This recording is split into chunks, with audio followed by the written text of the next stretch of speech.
సందెట్ల సడేమియా లెక్క ఒక పక్కన కాంగ్రెస్ ప్రభుత్వం రేవంత్ రెడ్డి నేతృత్వంలో విచ్చలవిడిగా బీఆర్ఎస్ పార్టీ పైన బట్టగాల్చి మీద వేసేందుకోసం అన్నట్లుగా తప్పుడు కేసులు పెట్టి చట్టాన్ని, రాజ్యాంగాన్ని, ప్రజాస్వామిక హక్కులను కాలరాస్తూ ఒక వికృతమైనటువంటి ఒక పోలీస్ రాజ్యాన్ని నడిపిస్తుంటే కేంద్ర హోంశాఖ మంత్రిగా ఉండి చట్టాన్ని, రాజ్యాంగాన్ని కాపాడవలసినటువంటి ఒక హోదాలో ఉండి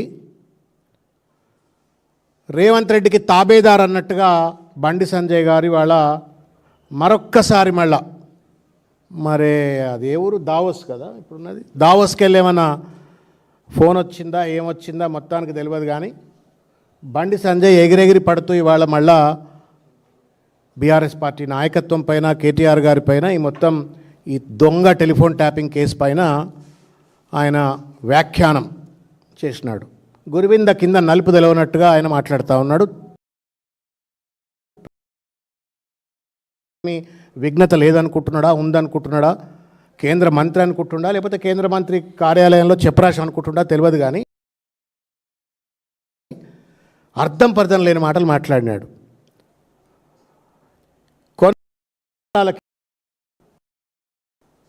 ఇదే Congress party, Bharatiya Janata party Israel నుండి పెగాసిస్ అనేటువంటి ఒక సాఫ్ట్వేర్ని పట్టుకొచ్చి ఫోన్ ట్యాపింగ్ చేస్తుంది అని చెప్పని పెద్ద ఎత్తున దేశవ్యాప్తంగా గొడవలు చేసింది. ఆఖరికి పార్లమెంట్లో గొడవలు చేసింది.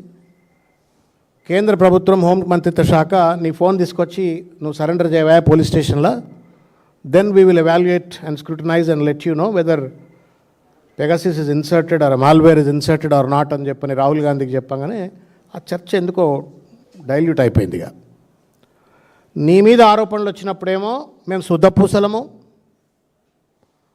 మేము శుద్ధపూసలము, మేము పెగాసిస్ తెలియదు, ఇజ్రాయెల్కి తెలియదు, మాకేం తెలియదు అని చెప్పని మాట్లాడినటువంటి ఒక బండి సంజయ్ ఇవాళ రేవంత్ రెడ్డి ఒక తప్పుడు కేసును పర్స్యూ చేస్తున్నాడు అని చెప్పని చిన్న పిల్లగాడిని అడిగినా చెప్తాడు. అంటే కొంత కాన్స్టిట్యూషనల్ కాన్షియన్స్ ఉన్న, ఇండియన్ టెలిగ్రాఫ్ యాక్ట్ పైన కొంత అవగాహన ఉన్న, పోలీస్ డిపార్ట్మెంట్లో పనిచేసేటువంటి ఒక చిన్న స్థాయి అధికారిని అడిగితే కూడా ఇదొక ఫాల్తూ కేసు, ఫుజుల్ కేసు, టైం బర్బాద్ చేస్తున్నాడు, కేవలం రాజకీయ లబ్ధి కోసం ఒక చిల్లర డ్రామా రేవంత్ రెడ్డి ఆడుతుండు అని చెప్పని చెప్పగలుగుతాడు.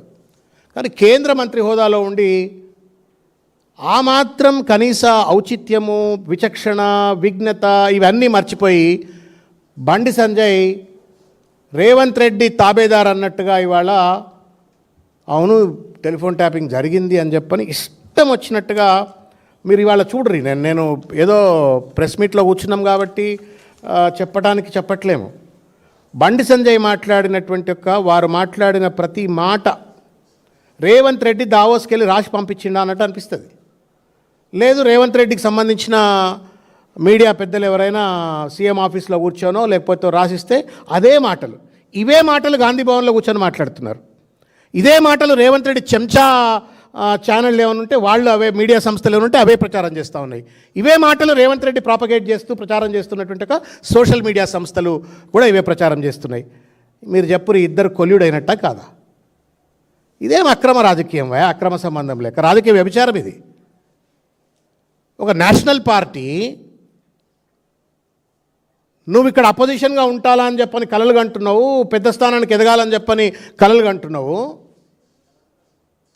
కాంగ్రెస్ సంకనెక్కి రేవంత్ రెడ్డి బాజా కొట్టేటువంటి ఒక నీచమైన ఔచిత్య దిగజారుడింది సంజయ్ గారు. నువ్వు చూసినావా సిరిసిల్ల కేంద్రంగా టెలిఫోన్ ట్యాపింగ్ అయింది, కలలు కంటున్నావు. ఏడబండుకొని కలలు కంటున్నావు, ఏడబండుకొని కలలు కంటున్నారు బండి సంజయ్ గారు మీరు. లేదా రేవంత్ రెడ్డి రాసిన స్క్రిప్ట్ ఏది అవుతారా మీరు? మోడీ అన్నాడు ఢిల్లీకి, హైదరాబాద్కి వచ్చి, తెలంగాణకు వచ్చి ఆర్ఆర్ ట్యాక్స్ రేవంత్ రెడ్డి వసూలు చేస్తున్నాని గుండె మీద చేయబెట్టుకొని చెప్పాలి బండి సంజయ్ గారు కానీ లేకపోతే మీడియా పెద్దలు మీరన్నా దయచేసి ఆయనకు చెప్పురి. ఒక్కనాడన్నా రేవంత్ రెడ్డి రాసిస్తే చదువుతున్నావు సంతోషం. ఒక్కనాడన్నా నరేంద్ర మోడీ ఆర్ఆర్ ట్యాక్స్ అన్న మాట బండి సంజయ్ నోట్లు వచ్చినాదండి? వచ్చిందా అన్న ఎప్పుడన్నా? ఒక్కనాడన్నా వచ్చినది? ఎప్పుడు రాలా? అంటే ఇది ఎంత భావదారిద్ర్యం. నీ పార్టీలో పెద్ద బాసు ప్రధానమంత్రి వచ్చి రేవంత్ రెడ్డిని ఆర్ఆర్ ట్యాక్స్ అంటే తేలిగొట్టిన దొంగల లెక్క మీరు కూర్చుంటారు, రేవంత్ రెడ్డికి మద్దతుదారు లెక్క ఉంటారు. దావోస్లో కూర్చొని రేవంత్ రెడ్డి అడ్డమైన స్క్రిప్టులు పంపిస్తే దాన్ని తగుదునమ్మా అని చెప్పని కేటీఆర్ గారి పైన, హరీష్ రావు గారి పైన, కేసీఆర్ గారి పైన టెలిఫోన్ ట్యాపింగ్ అని చెప్పి చిల్లర మల్లరగా మాట్లాడతావు. ఇవి మంత్రి మాటలు కాదు, కేంద్ర మంత్రి మాటలు, హోంమంత్రి శాఖ మంత్రి మాటలు కావు. హోంశాఖ కార్యాలయంలో చెప్రాసులు కూడా ఇట్లా మాట్లాడారు. He deserves to be demoted. Modi గారు, కేంద్ర ప్రభుత్వం దయచేసి కళ్ళు తెరిచి చూడాలా ఈ చిల్లర రాజకీయం ఏందో అని చెప్పని. నీ మీద పెగసిస్ ఆరోపణలు వస్తేనేమో మేమేం శుద్ధపూసలం అంటావు.